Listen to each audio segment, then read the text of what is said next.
পটলগুলোকে ঢেলে দিলাম।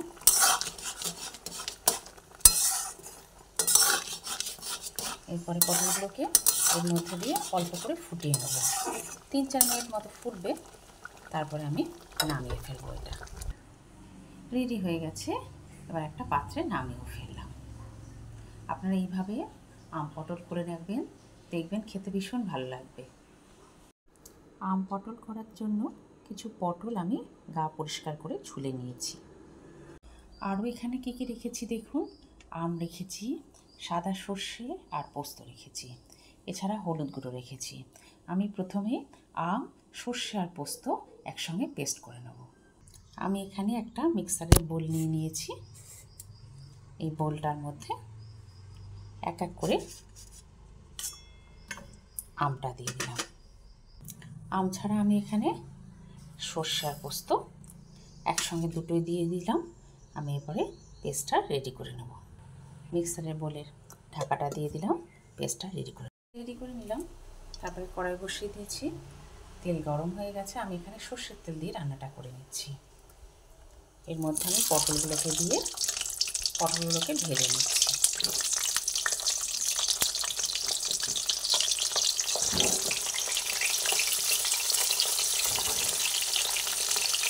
পটলগুলোকে দিয়ে দিলাম। এরপর আমি প্রথমে এর মধ্যে হলুদ গুঁড়ো দেবো। প্রথমে হলুদ গুঁড়ো দিয়ে দিচ্ছি। নুনটা আমি কিছুটা ভাজা হয়ে যাবে, তারপরে নুনটা দেবো। নুন এখন দিলে জল বেরোতে থাকবে, সেজন্য নুনটা এখন দেবো না। হলুদ গুঁড়ো দিয়ে পটলগুলোকে আমি ভেজে নিচ্ছি সুন্দরভাবে। পাশে করে দুটো দিকে লাল লাল করে পটলগুলোকে ভেজে নিচ্ছি।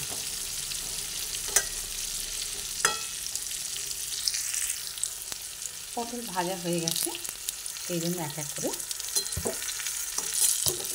ভাজা পটলগুলোকে তেল থেকে আমি তেলটা ঝরিয়ে তুলে ফেলছি। সব পটলগুলোকে এইভাবে তুলে ফেলবো।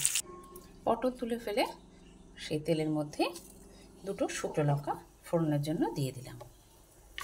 শুকনো লঙ্কা দুটো ভাজা হচ্ছে, সেই অবস্থার মধ্যে কিছুটা সর্ষে, আমি সাদা সর্ষে এখানে ফোড়নের জন্য দিলাম। সাদা সর্ষে আর লঙ্কা ভেজে নিচ্ছি। এরপরে এর মধ্যে অল্প পরিমাণে হলুদ গুঁড়ো দেব। হলুদ গুঁড়ো দিয়ে দিলাম। গ্যাসের ফ্লেমটা একদম কমিয়ে নিয়ে ভেজে নিলাম। এরপরে সেই পেস্টটা এক এক করে তেলের মধ্যে আমি দিয়ে দিচ্ছি।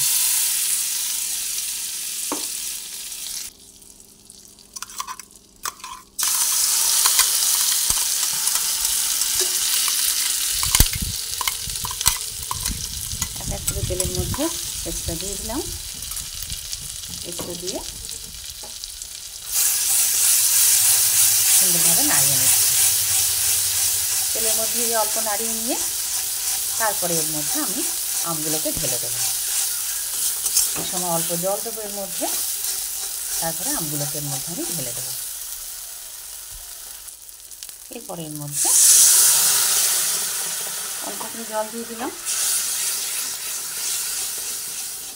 আগে আমি এখানে নুন দিইনি, এখন নুনও দিয়ে দেবো আর অল্প একটু চিনিও দিয়ে দেবো এর মধ্যে, নাহলে খুব বেশি টক লাগতে পারে, সেই জন্য অল্প চিনিও আমি এর মধ্যে দিয়ে দিলাম।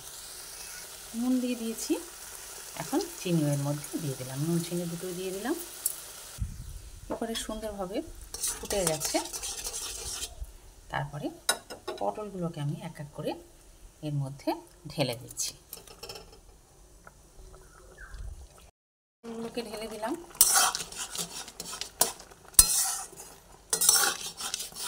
এরপরে পটলগুলোকে এর মধ্যে দিয়ে অল্প করে ফুটিয়ে নেব। 3-4 মিনিট মতো ফুটবে, তারপরে আমি নামিয়ে ফেলবো। এটা রেডি হয়ে গেছে। এবার একটা পাত্রে নামিয়ে ফেললাম। আপনারা এইভাবে আম পটল করে রাখবেন, দেখবেন খেতে ভীষণ ভালো লাগবে।